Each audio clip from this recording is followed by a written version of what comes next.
All right, hey, what's up, everybody? Mike Lindsley back with you. It is 9 minutes with me on IGTV, YouTube, and Facebook. We are here from the Burton Diner on a Friday. The place is jumping, the place is packed, and I just ordered my couple scrambled eggs, bacon, and some wheat toast. You can keep it simple like that. You can get the Burton Benedict on the great Texas toast, and of course that bacon gravy over it with some of the over easy eggs. I would add ham to make it a little bit more like a Benedict, or you can come here for lunch and try the Hero. You can try the Philly steak, you can try the Reuben, you can try their grilled cheese, and a heck of a lot more. So make sure you get here to the Burton Diner. Mike and Jackie doing an awesome job here for breakfast, lunch, and of course gift cards are available up front for your stocking stuffers. This video is dedicated to really the year in golf in 2018, particularly the highlights and the major winners. And there's no question that the story of the year, even though he didn't win a major championship,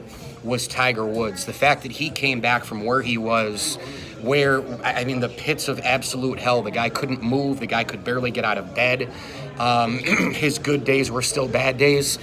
And he almost won, the British Open, then he almost won the PGA Championship. He ends up winning late in the year at the Tour Championship in just one of the more remarkable galleries you'll ever see.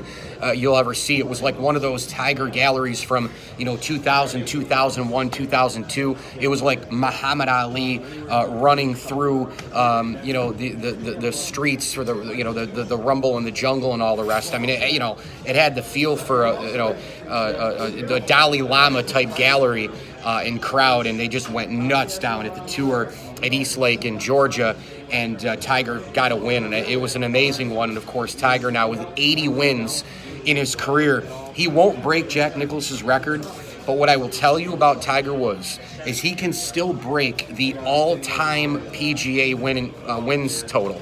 I don't think people talk about that enough. I don't think people understand just how big of a deal that really is. Sam Snead is the owner of it with 82 wins, but with Tiger, if he can get 83, he's the all-time winningest player, even if he doesn't have the most majors over Jack Nicklaus. And I still think that Tiger has a great shot to win a major. I said a couple years ago that he would win some tournaments before he's done, but wouldn't win a major. I will still keep to that, but I hope I'm proved wrong big time, and I hope this is the year coming up in 2019 where there's a lot of majors that are very conducive to Tiger. 19 and 20, he's got a couple of big-time places. He loves to play at Torrey Pines. He loves to play the Masters, obviously, every single year as well.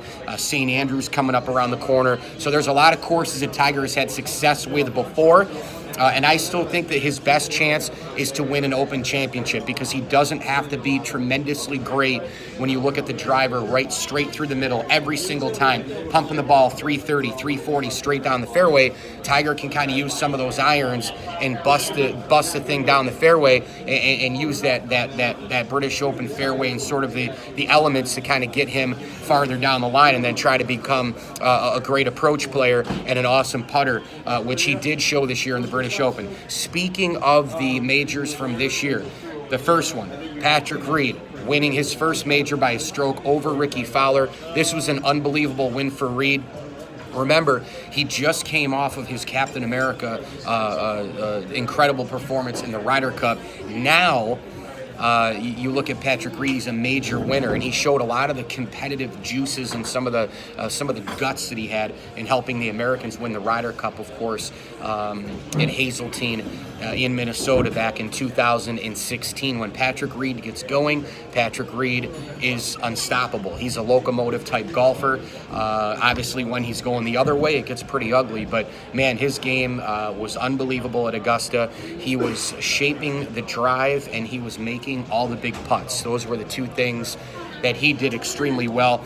And then you fast forward, obviously, to the U.S. Open, where Brooks Koepka was incredible. He was able to hold off a plethora of golfers, and he won his second straight U.S. Open. And you want to talk about a guy who was kind of born with a clutch genes here. This guy is absolutely fearing nothing on a major-to-major basis, and that was a big-time win for him against a big-time field.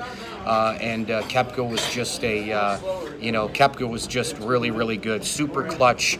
He got challenged by plenty of other guys and was able to win the major, holding off Tiger Woods, for example, who a lot of people, I think, after that third round thought that he was going to actually really do this. And as the weekend went on, the question with Tiger just became, all right, can the 40-plus-year-old body hold up in terms of what he's able to do as far as 4 days, Friday, Saturday, Sunday, Monday, or Thursday, Friday, Saturday, Sunday, the physicality of it, keeping his back in line and all the rest. So it's going to be a very fascinating thing to watch, that element with Tiger every year he gets older, with how his body reacts. And I think that had a lot to do with him not winning the U.S. Open. It had a lot to do with him not winning the PGA.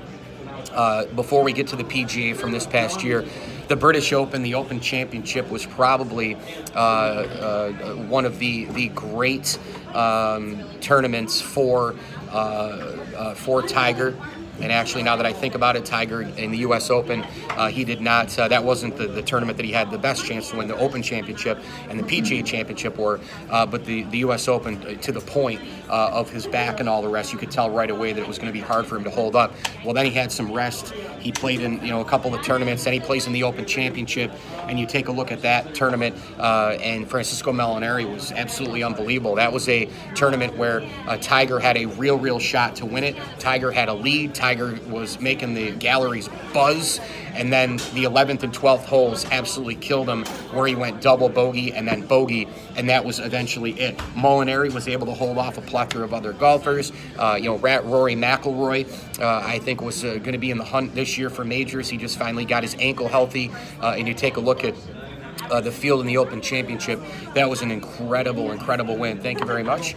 Incredible win for Francisco Molinari. And then he had an even better time at the Ryder Cup, right? You want to talk about the clutch genes. That was absolutely the case for Francisco Molinari in terms of being undefeated in the Ryder Cup matches. Finally, PGA Championship, we saw history. Brooks Koepka won it. Brooks Koepka became the first golfer since 2000, that's 18 years ago, when Tiger Woods won the U.S. Open and PGA Championship. He was the first golfer in 18 years to win both the U.S. Open and the PGA Championship in the same season. Absolutely, positively remarkable. And again, he held off Tiger Woods by 2 strokes. He was showing the clutch genes late. He was unstoppable with the putter. It seemed as though every single time somebody made a huge run at him, Tiger included, Koepka would come right back and get a birdie. And that is the sign of a punchback. That's a sign of a strong-minded, strong-willed player. And Brooks Koepka deserved it. I think he should be Player of the Year in golf by winning those 2 majors, without question.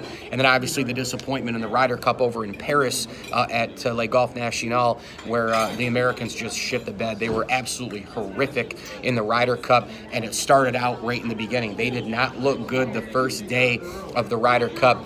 You get behind the 8 ball a little bit and all that, and that was it. You can't rely on the Americans. You cannot rely on just Sunday and those one-on-one matches. You can't rely on it. So we'll see if they can come back strong in 2020 at Whistling Straits. I can't wait for 2019 to see if Tiger can win a major. And a lot of the other storylines. Can Ricky Fowler get his first? Can Koepka keep it going? Justin Rose, to me, seems like he should have more than 1 major, so it should be a lot of fun. Mike Lindsley here, 9 Minutes with me, IGTV, YouTube, and Facebook. I'm going to dive into this. Check that out. That's my Burton Diner breakfast this morning. It's eggs, bacon, and, of course, some toast. You can get the Burton Benedict, though, for breakfast. You can get some of their hash specials. You can get lunch here with a hero, a Philly steak, a grilled cheese, and much, much more. Try the Burton Burger as well. Hit me on Twitter, at Mike L Sports, and as I always tell you, enjoy the games.